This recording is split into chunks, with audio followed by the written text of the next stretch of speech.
First Valentine's day celebration. Bro சத்தியமாக எனக்கு ஒன்றுமே தெரியாது ப்ரோ. எனக்கு வேலண்டைன்ஸ் டே செலிப்ரேஷன்னா நாங்கள் எந்த அளவுக்கு இன்னசென்ட்னா ப்ரோ, ஒரு 4 பொண்ணுங்க வந்து ராக்கி கட்டி விட்டாங்க. நான் அதை வச்சுட்டு அன்னைக்கு ஸ்கூல் ஃபுல்லாக கெத்து போட்டு சுற்றிட்டு இருந்தேன். அது என்ன அர்த்தம்னே தெரியாமல். அப்புறம் எங்கள் மாமா வந்து இதுக்கு என்ன அர்த்தம் தெரியுமாடா, உன்னை எல்லாரும் அண்ணன் தம்பின்னு சொல்லியிருக்காங்க. நீங்க இருந்த அந்த டைம்ல வந்து எல்லாமே ஃபன்னா ஜாலியா எல்லாருமே ஒரே கம்யூனிட்டி மாதிரி இருந்தது. இப்போ அது வந்து பிரிஞ்சு இருக்கும்போது அதை எப்படி பார்க்க? ஒவ்வொருத்தன உழைப்புக்கான அங்கீகாரம் கிடைக்கலன்னா அவனுக்கான ஒரு வேகம் ஒரு விரக்தி வரதான் செய்யும். அது அப்படிதான் நான் பார்க்குறேன். ஏதாவது ஒரு ட்ராவல் பண்ணுறோன்னா எங்கேயாவது ஒரு இடத்துல பிரிஞ்சு போகிறது அது நக்லைட்ஸ் அப்படிங்கிறது ஒரு இன்டெக்ரல் பார்ட்டாக, ரொம்ப முக்கியமான பார்ட்டாக இருக்கும். ஆனால் ரொம்ப எமோஷ்னலாக அது ரொம்ப அட்டாச் ஆன ஒரு இடம். ஒரு சப்போர்ட் இருக்குது தெரியுமா எங்களுக்கு. நாங்களே டவுன் ஆனாலும் அந்த கமெண்ட்ஸை போய் பார்த்துட்டு ஓகே இல்லை நம்ம பண்ணணும் அப்படின்னு சொல்லி அவங்க வாயிலிருந்து அவங்க கொடுக்கறது தான்.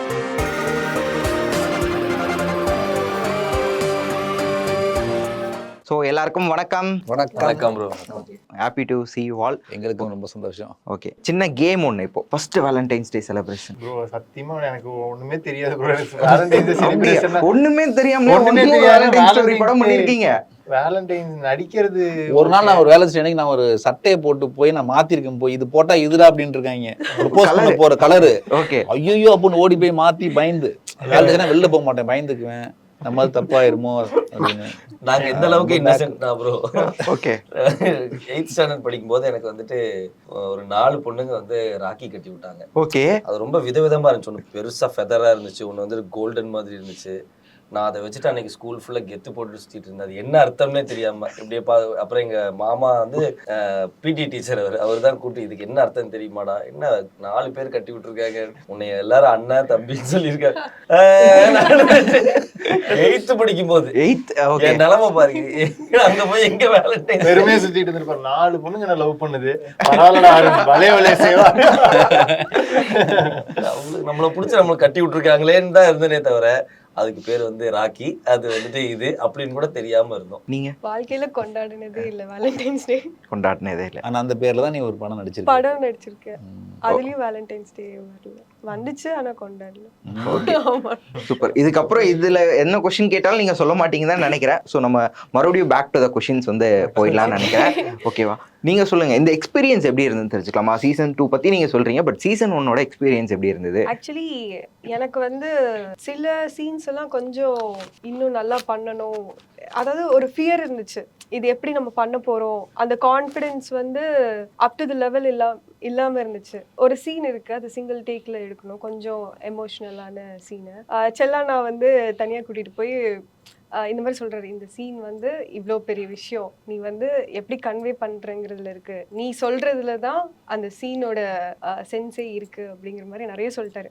எனக்கு வந்து ஐயோ என்ன பண்ண போறோம் அப்படிங்கிற மாதிரிலாம் ஆயிடுச்சு. நான் ஒரு 2 minutes நான் போய் உட்காந்து தனியா உட்காந்து இல்ல சீரியஸாவே நான் பயந்துட்டேன். ஓகே என்ன பண்ண போறோம், நம்மளால பண்ண முடியுமா அப்படிங்கிற. தென் ஒரு 5 minutes ரெஸ்ட் எடுத்துட்டு இவங்கெல்லாம் வந்துட்டாங்க, ஏதோ பிரச்சனையோ அப்படின்னு. ஒன்றும் இல்லை, கூல். அதுக்கப்புறம் போயிட்டு அந்த சீன் எல்லாமே ரெடி ஆயிடுச்சு, போய் உட்காந்தேன். செல்லானா மறுபடியும் வந்து ஸ்டார்ட் பண்ணு, ஸ்கிரிப்ட் எல்லாம் பார்க்காத, ஸ்டார்ட் பண்ண, ஒரு டேக் போகலாம், இல்லைன்னா மறுபடியும் ஒன் மோர் கூட போகலாம் அப்படின்னாங்க. பட் அது சிங்கிள் டேக்லேயே முடிச்சிட்டோம். ஒரு 8 minutesல அந்த சீன் வந்து ஃபுல்லாகவே நாங்கள் முடிச்சிட்டோம் சக்ஸஸ்ஃபுல்லி. அதுக்கும் அப்ரிஷியேட் பண்ணாங்க எல்லாருமே. நீங்களும் பார்த்துட்டு சொல்லுங்க. இப்போ நம்ம அவுட் ஆஃப் த பாக்ஸில் ஒரு சில கொஷின்ஸ்லாம் கேட்கலான்னு நினைக்கிறேன். ஸோ யூடியூபர்ஸ் அப்படின்றதுனால ஸோ இப்போ நிறைய பிரச்சனைகள் போயிட்டு இருக்கு. அதுக்கு முன்னால ரொம்ப ஹெல்த்தியாக இருந்தது யூடியூப்ல. ஸோ இப்போ நீங்கள் வந்து பிளாக் ஷிப் கூட பண்ணுறதாகட்டும், மைக் செட் கூட, அந்த மாதிரி நிறைய காம்பினேஷன் இருந்தது. இப்போ பார்த்தீங்கன்னா எல்லாருமே வந்து ஒருத்தர் பற்றி ஒருத்தர் வந்து ஸ்கேம் பண்ணிட்டாங்க, ரிப்போர்ட் இந்த மாதிரியான விஷயங்கள் கடந்த ஒரு 2 வருஷமாவே நீங்கள் பார்த்துட்டு இருப்பீங்க. இன்னொரு சேனல் பற்றி இன்னொருத்தர் போடுறது, அவரை பற்றி இன்னொருத்தர் போடுறது அப்படின்னு போயிட்டே இருக்கு. இதெல்லாம் பார்க்கும்போது உங்களுக்கு என்ன தோணுது? அது எப்படி இருக்கு? ஏன்னா நீங்க இருந்த அந்த டைம்ல வந்து எல்லாமே ஃபன்னா ஜாலியா எல்லாருமே ஒரே கம்யூனிட்டி மாதிரி இருந்தது. இப்போ அது வந்து பிரிஞ்சு இருக்கும்போது அதை எப்படி பார்க்க? அப்போ வந்து நாங்க ஸ்டார்ட் பண்ணது அந்த யூடியூப்ங்கிறது ஒன்று ட்ரெண்டுக்கு ஸ்டார்ட் ஆகும்போது நாங்க எல்லாம் உள்ள வந்தோம். ஸோ நாங்க எல்லாரும் என்னன்னா ஒருத்தர் கையை ஒருத்தர் இருக்கமா பிடிச்சிக்கிட்டோம். ஏன்னா இப்போ அதை வந்துட்டு ஃபர்ஸ்ட் டைம் நினைக்கிறேன் டிஜிட்டல்ல இப்படி ஒரு என்டர்டெயின்மெண்ட் சேனல்ஸ் வந்து அது மூலியமா சினிமாக்குள்ள போறதுங்கிற அந்த பாத்வே செட் பண்ணிட்டு இருந்த டைம் அது. ஸோ அப்போ ஒருத்தருக்கு ஒருத்தர் ரொம்ப அண்டர்ஸ்டாண்டிங்காக தான் இருப்போம். ஒருத்தர் சேனல்ல இன்னொருத்தவங்க கொலாப போய் நடிக்கிறது, ஒருத்தர் கையை இறுக்கமா பிடிச்சிட்டு தான் இருப்போம். யாருக்கும் இந்த மாதிரி இந்த என்ன சொல்றது அந்த சேனல் பத்தி இவங்க தப்போ ஒரு ரைவல்ரி இப்படியெல்லாம் எதுவுமே இருக்காது. அந்த டைம்ல எல்லாரும் ஒருத்தருக்கு ஒருத்தர் பழக்கமா தான் இருப்போம். ஸோ அப்படிதான் அது ஒரு எல்லாம் ஒண்ணா இருந்தா ஒரு ஸ்ட்ரென்த்து. அந்த ஸ்ட்ரென்த்ல நம்ம போயிடணும் அப்படிங்கிற மாதிரி எல்லாம் ஒண்ணா தான் இருப்போம். அதுக்கப்புறம் நாங்க அதுக்கு இப்போ சிலதெல்லாம் கேள்விப்படுறோம். பட் ஆனா அதுக்குள்ள பெருசா இன்வால்வ் எல்லாம் ஆகல. சரி நம்ம இருந்தாச்சு, நம்ம அடுத்து இப்போ சினிமாவுக்கு போகலாம் அப்படின்னு சொல்லி சினிமா பார்த்துட்டு இப்போ திருப்பி யூடியூபுக்கு வந்து பார்க்குறோம். இப்போல்லாம் கொஞ்சம் எல்லாம் ஃபாஸ்ட் ஆகிடுச்சுன்னு நினைக்கிறேன். எல்லாமே கொஞ்சம் டக்குன்னு எல்லாரும் ஃபேம் வரணும் அப்படின்னு சொல்லி சீக்கிரம் ஃபேம் வரணும் எல்லாமே ஃபாஸ்ட் ஆகிடுச்சுல்ல. முன்னாடி ஷார்ட் ஃபிலிம்ஸ் வந்து 25 மினிட்ஸ் ஷார்ட் ஃபிலிம் வச்சு போயிட்டு இருந்தாங்க. அப்புறம் யூடியூப் வந்து 15 மினிட்ஸ் ஆச்சு. இப்போல்லாம் 1 மினிட்ல அவங்களோட இதை காமிக்கணுங்கிற மாதிரி. ஸோ 1 மினிட் தான் பார்க்குறாங்க. அதுக்கு மேலே போர் அடிச்சா மாற்றிடுறாங்க போது மனுஷனோட தாட் ப்ராசஸே ஃபாஸ்ட் ஆயிடுச்சு. ஸோ அதுக்குள்ளே அவங்களுக்கு ஏதாவது ஒன்று டான்ஸ் ஆடி ஏதாவது பண்ணி காமிக்கணும்னு.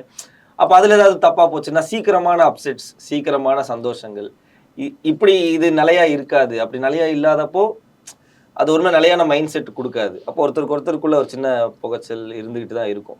ஸோ என்னைக்கு அந்த டைம்ல நாங்கள் ஒரு மாதிரி நிலையா இருப்போம், பொறுமையா இருப்போம் அப்படின்னு ஒரு நிலையா இருந்தோம். ஸோ இப்போ எல்லாம் ஃபாஸ்ட் ஆயிடுச்சு. ஸோ மேபி அதனாலயா இருக்கலாம். உழைப்போ ஒவ்வொருத்தனுடைய உழைப்புக்கான அங்கீகாரம் கிடைக்கலன்னா அவனுக்கான ஒரு வேகம் ஒரு விரக்தி வரதான் செய்யும். அது அப்படிதான் நான் பார்க்குறேன்.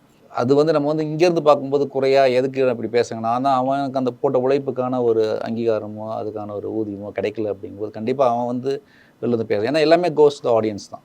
யாருமே பெரியவன் சின்னவன் கிடையாது, மக்கள் தான். மக்கள் ரசிப்புனால நம்ம இங்கே நிற்கிறோம். ஸோ அதை வந்து ஒருத்தன் போட்ட உழைப்பு ஒருத்தன் சரிஷாக இருக்கான் அப்படிங்கும்போது அப்போ இவன் பேச தான் செய்வான். ஸோ அவன் யார்கிட்ட போய் பேசுவான்? ஸோ அதே மக்கள்கிட்ட கொண்டு போயிடுறான் அவன். ஸோ அவனுக்கு பதிலாக அங்கே கொடுத்தனா அவன் கேள்வி கேட்டால் அவன் பதில் ஆதங்கத்தை கொட்டிடுறான். வேற இடம் இல்லை. அவனுடைய இதை வந்து அவன் தீர்த்துக்கிறதுக்கான இடமா அதை பார்க்குறான். ஓகே, இப்போ எண்ட் ஆஃப் த டே நம்ம வந்து மக்களை வந்து ஃபர்ஸ்ட்டாக இப்போ நம்ம என்டர்டெயின்மெண்ட் மீடியம்ல இருக்கோம். நம்ம கலைஞர்கள் ஆகணும்னு நினச்சிட்டு இருக்கோம். ஸோ வந்து மக்களை நம்ம ப்ரிடாமினெண்ட்டாக நினச்சி நம்ம வேலை பார்த்துட்டு இருந்தோம்னா நம்மளுக்குள்ள இருக்கிற பிரச்சனைகள் எல்லாம் சில இதெல்லாம் தேவையற்றதா மாறிடும். நம்மளுக்குள்ள இருக்கிற பிரச்சனையை நம்ம ப்ரிடாமினெண்ட்டாக நினச்சிட்டோம்னு நம்ம மக்கள்கிட்டே ரீச் பண்ண முடியாது. ஸோ ஃபஸ்ட்டு வந்து நம்ம வேலை செய்கிறதே பீப்புளுக்கு தான். ஆர்டிஸ்ட் ஃபார் த பீப்புள் தான். ஸோ அவங்கள தான் நம்ம ப்ரிடாமினெண்ட்டாக நினச்சி நம்ம வேலை பார்க்கணும் ஒழிய அப்படி பார்த்தா நம்மளுக்குள்ள இந்த சின்ன இந்த மாதிரி சின்ன சஞ்சலங்கள்லாம் வராது. நம்மளுக்குள்ள நான் இது பண்ணிட்டேன், நீ அது நான் அப்படின்ட்டு நினைக்க நம்ம மக்கள்கிட்ட வந்து நம்ம கனெக்ட் தள்ளி போயிடும். நம்மளும் நம்மளோட ஆர்ட்ல கமாண்டா இருக்க முடியாது, எல்லாமே கொலாப்ஸ் ஆகிடும். ஸோ அந்த ஒரு மெச்சூரிட்டியோட ஒர்க் பண்ணா அது கொஞ்சம் சிலப்போ அது கொஞ்சம் டைம் ஆகும். சிலப்போ ரொம்ப பேஷன்ஸ் தேவைப்படும், ரொம்ப பர்சியூர் பண்ண வேண்டியதா இருக்கும். பட் அது அப்படிதான். That's how it works. Okay, இப்போ நீங்க வந்து ஸ்டார்டிங் ஃப்ரம் இப்போ வரைக்கும் யூடியூப்ல வந்து டிராவல் பண்ணிட்டு இருக்கீங்க, படங்களும் பண்ணிட்டு இருக்கீங்க. ஸோ நீங்க யூடியூப்லாம் அப்போ உங்களுக்கு யார் ரொம்ப ஃபேவரட்டா இருந்தாங்க? இப்போ நீங்க என்ன மாதிரியான சேனல்ஸ்லாம் பாக்குறீங்க? உங்களுக்கு யார் ரொம்ப ஃபேவரட்டா இருக்காங்க? அதெல்லாம் தெரிஞ்சுக்கலாமா? எங்களுக்கு ஏகப்பட்ட சேனல்ஸ் இருக்காங்க. பரிதாபங்கள் ரொம்ப பிடிக்கும், பிளாக் ஷீப் ரொம்ப பிடிக்கும். அதான் சொல்றேனே, அப்போ ஒருத்தவங்க இருந்தாங்க, இப்போ இருந்தாங்க அப்படிங்கிறதெல்லாம் கிடையாது. எங்களுக்கு அப்போ நாங்கள் இருக்கும்போது எங்களுக்கு பிளாக் ஷீப் ஒரு சில இதெல்லாம் ஏன்னா நாங்கள் உள்ளே வந்தப்போ வந்துட்டு எங்களை கை கொடுத்து தூக்குனது அவங்க தான்.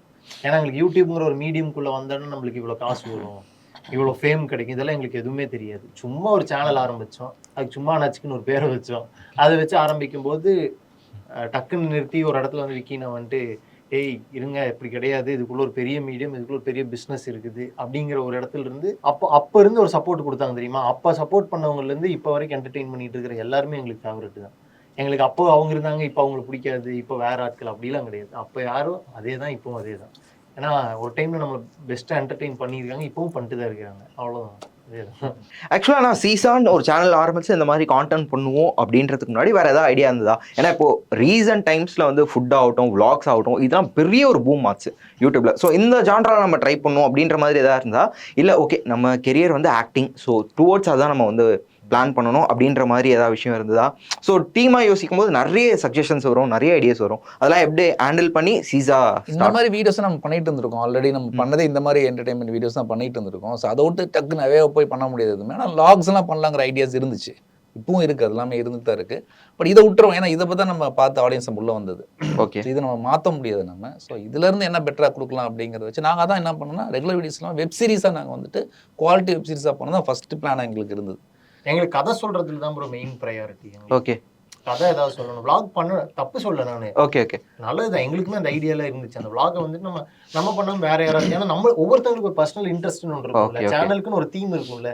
நம்ம இதெல்லாம் பண்ணலாம், அவங்க ஒன்று பண்றாங்கன்னா அது அவங்களோட ஸ்பெஷாலிட்டி. நம்ம பண்றோம்னா நம்மளுக்கு ஒரு ஸ்பெஷாலிட்டி நம்ம கிரியேட் பண்ணணும்ல, நம்மளுக்குன்னு ஒன்று இருக்கு, அதை பண்ணணும்ல. அதனால தான் அது மேபி vlog பண்ணாலும் வேற யாராவது வச்சு மேபி ஆரம்பிக்கலாம். அது மேபி ஆகும்போது தான் தெரியும். இன்னும் கொஞ்ச நாள் கழிச்சு பேசுற வாய் வேற மாதிரி பேசுனா என்ன பண்ண முடியும்?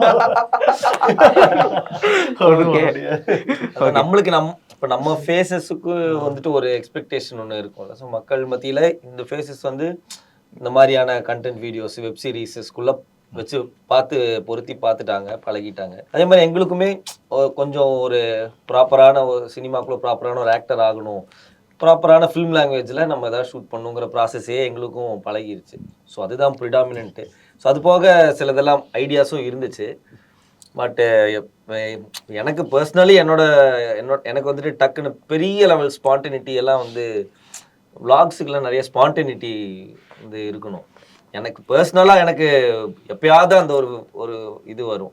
ஸோ அதனால் எனக்கு இந்த ஒரு கேரக்டருக்கு ஒர்க் பண்ணுறது, இந்த மாதிரி சினிமாவுக்கு வீடியோக்கு ஒர்க் பண்ணுறது எனக்கு இன்னுமே இன்ட்ரெஸ்ட் பண்ணும். ஸோ அதனால் இது எனக்கு கம்ஃபர்டபுளாக. ஃபைனலாக எப்போ சீசா டீம் படம் பண்ண போறீங்க? அதுக்கான வேலைகள் ஏதாவது போயிட்டு இருக்கா, இல்லை ஃபோக்கஸ் இப்போ யூடியூப் தானா? இல்லை வேலை இது கண்டிப்பாக பண்ணுவோம். படம் பண்ணுறது தானே நம்ம ஆக்சுவலாக இது வேலையை அதுதான் முயற்சி பண்ணிகிட்டு இருக்கோம்.